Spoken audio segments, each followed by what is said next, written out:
Ezra 3. When the 7th month came and the Israelites had settled in their towns, the people assembled together as one in Jerusalem. Then Joshua son of Jozadak, and his fellow priest, and Zerubbabel son of Shealtiel, and his associates began to build the altar of the God of Israel to sacrifice burnt offerings on it, in accordance with what is written in the law of Moses, the man of God. Despite their fear of the peoples around them, they built the altar on its foundation and sacrificed the burnt offerings on it to the Lord, both the morning and evening sacrifices.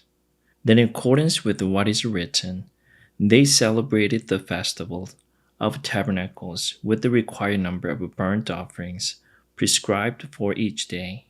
After that, they presented the regular burnt offerings, the new moon sacrifices, and the sacrifices for all the appointed sacred festivals of the Lord, as well as those brought as freewill offerings to the Lord.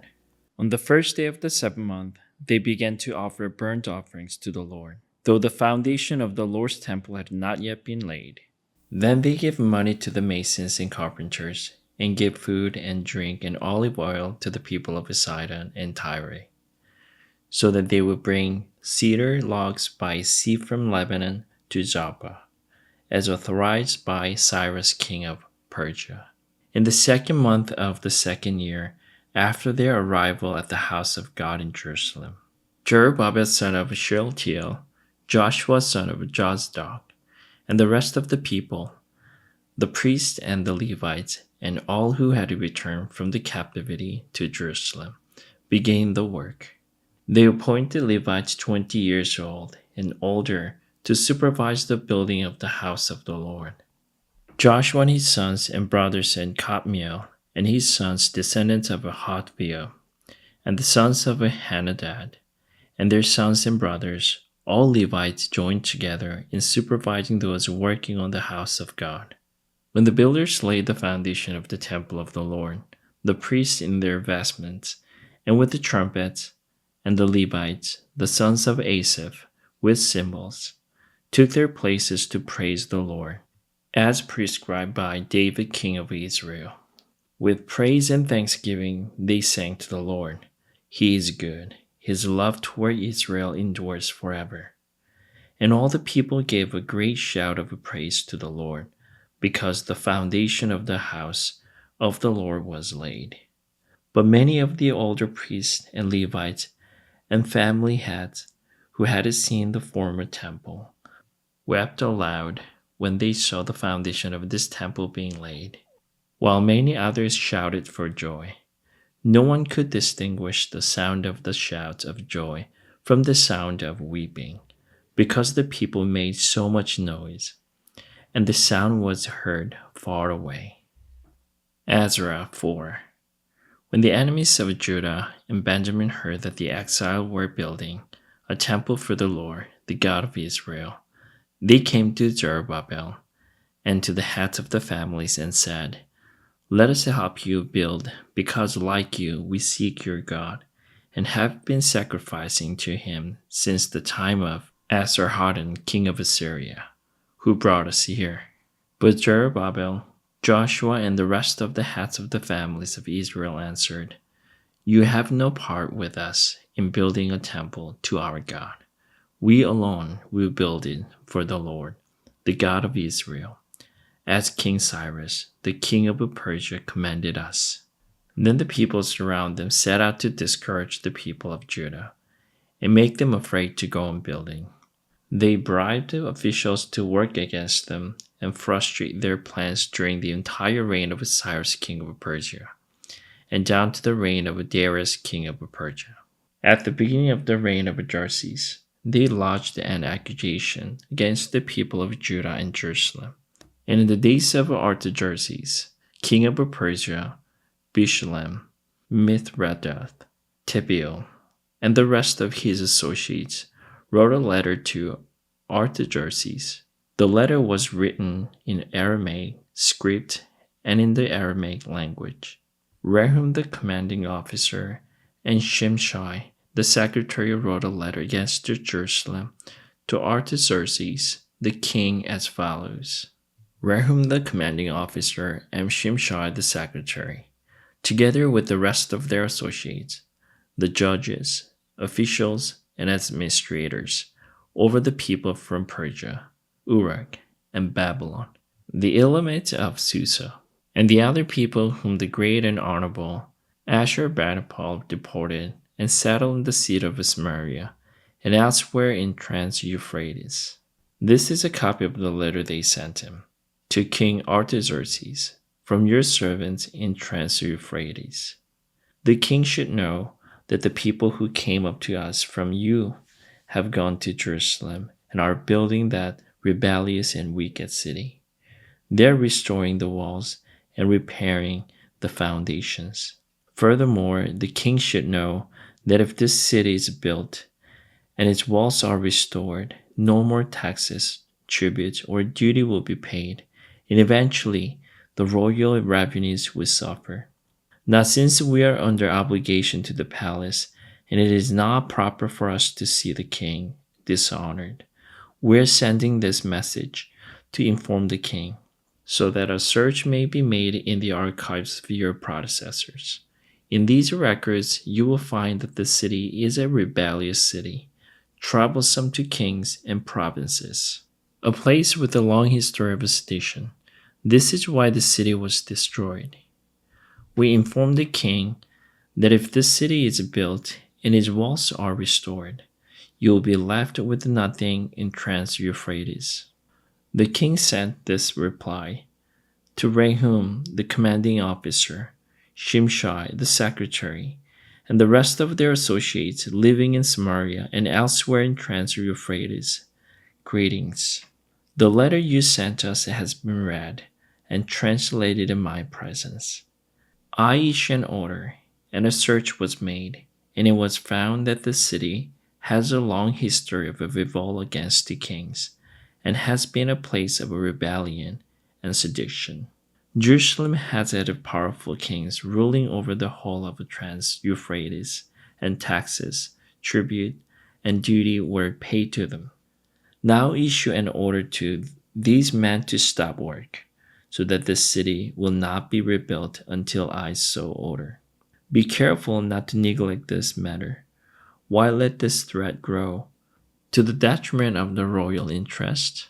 As soon as the copy of the letter of King Artaxerxes was read to Rehum and Shimshai, the secretary, and their associates, they went immediately to the Jews in Jerusalem and compelled them by force to stop. Thus the work on the house of God in Jerusalem came to a standstill until the second year of the reign of Darius, king of Persia. Ezra 5.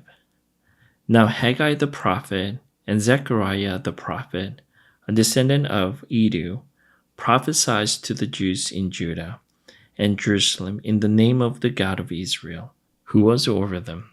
Then Zerubbabel son of Shealtiel and Joshua son of Jozadak set to work to rebuild the house of God in Jerusalem, and the prophets of God were with them, supporting them. At the time, Tattenai, governor of Trans-Euphrates, and Shethar-Boznai and their associates went to them and asked, "Who authorized you to rebuild this temple and to finish it?" Then also asked, "What are the names of those who are constructing this building?" But the eye of their God was watching over the elders of the Jews, and they were not stopped until a report could go to Darius and his written reply be received.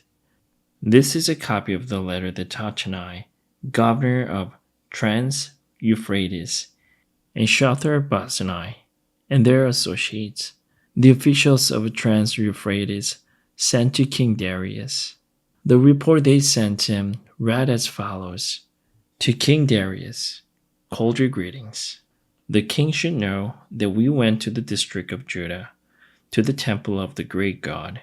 The people are building it with the largest stones and placing the timbers in the walls.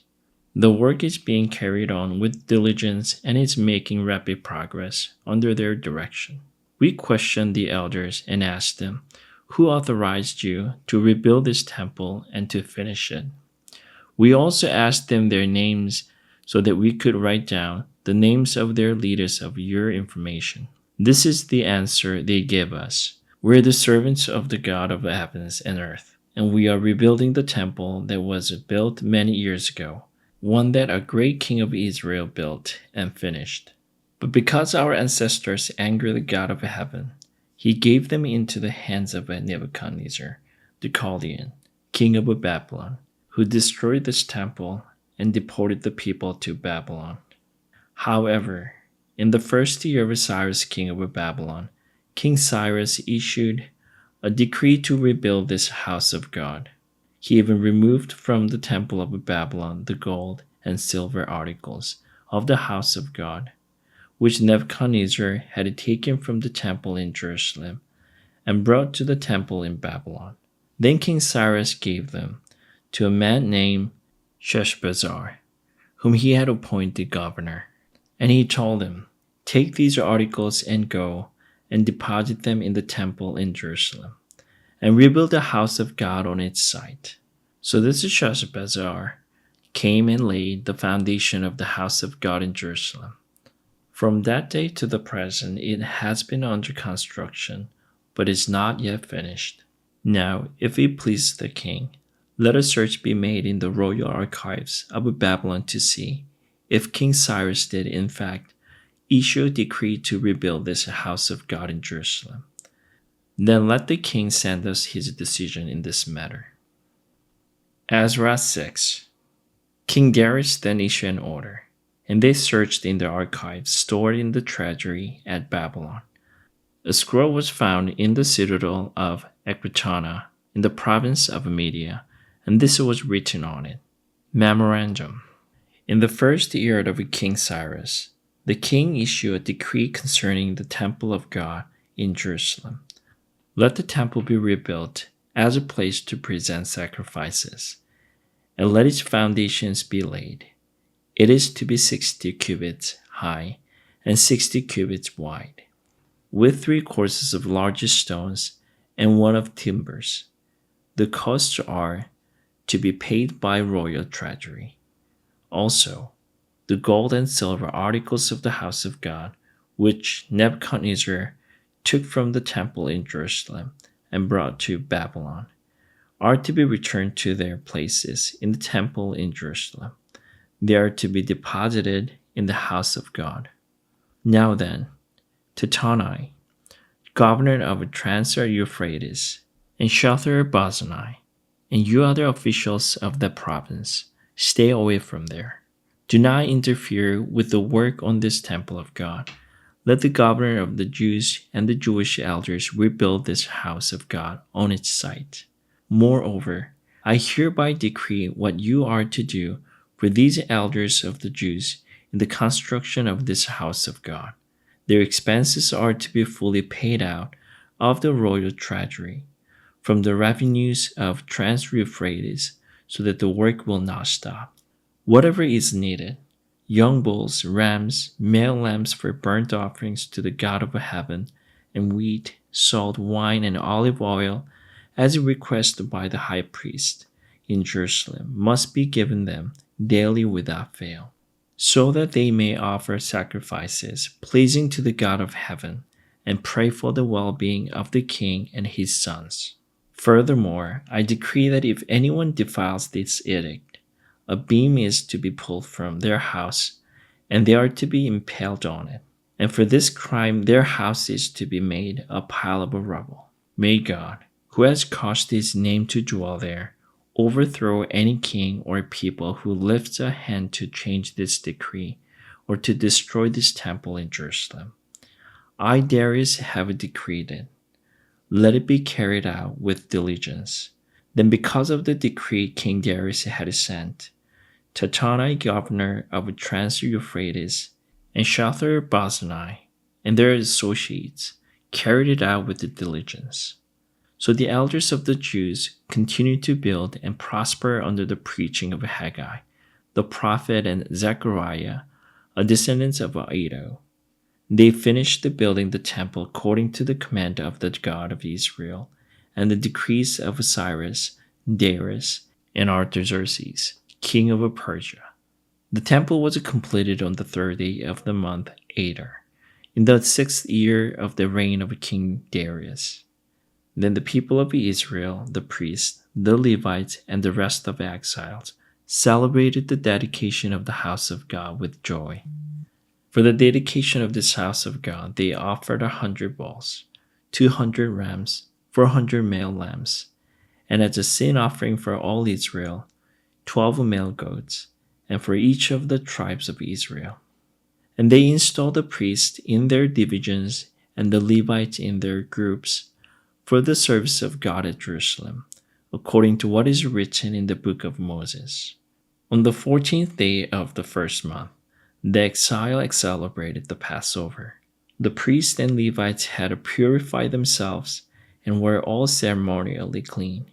The Levites slaughtered the Passover lamb for all the exiles, for their relatives the priests, and for themselves.